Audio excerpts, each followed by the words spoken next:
what 9 months in space does to the human body. Spending time in space and having an unrivaled view of planet Earth is an experience many of us dream of. However, the human body evolved to function in the gravity of Earth, so time in the weightlessness of space can take years to fully recover from. Astronauts Suni Williams and Butch Wilmore are back on Earth after their 8-day mission aboard the International Space Station unexpectedly became a 9-month enforced stay. Now their recovery begins.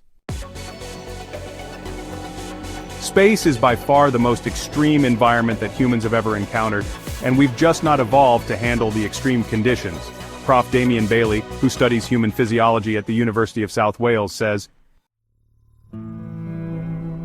"Entering space changes the human body, and initially that feels awesome.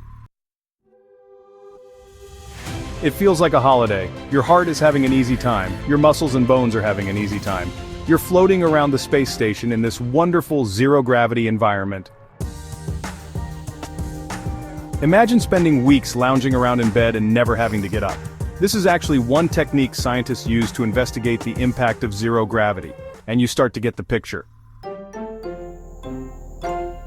But when it comes to muscle, it is a case of use it or lose it. Even the simple act of standing still uses muscles throughout the body to hold you upright. And that is not happening in the microgravity on board the ISS. Muscle strength takes on a different meaning when everything is practically weightless. The heart and your blood vessels also have an easier time as they no longer have to pump blood against gravity, and they start to weaken. And the bones become weaker and more brittle. There should be a balance between the cells breaking down old bone and those making new. But that balance is disrupted without the feedback and resistance of working against gravity. Every month about 1% of their bone and muscles are going to wither away. It's accelerated aging. And this becomes apparent on the return to Earth. The video below shows the astronauts needing support to get their bodies out of the capsule and onto a stretcher. All of this is why astronauts go up to space in tip-top physical condition.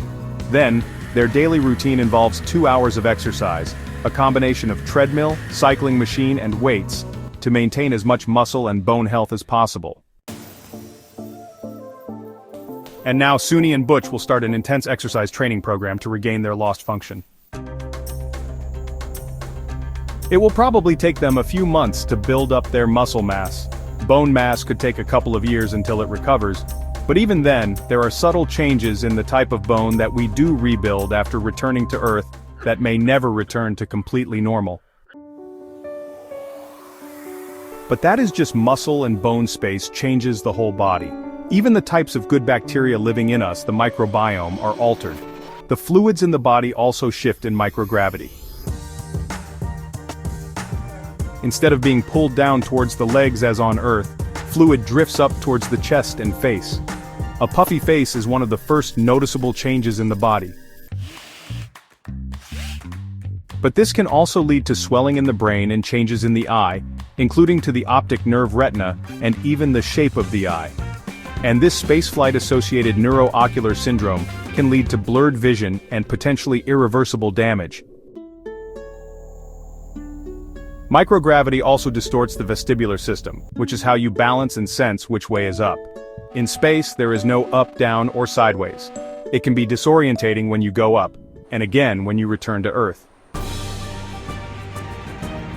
That initial phase of stopping feeling dizzy, of regaining your balance and having strength to walk around normally, that's just 2 or 3 days. Those first 2 or 3 days back on Earth can be really punishing.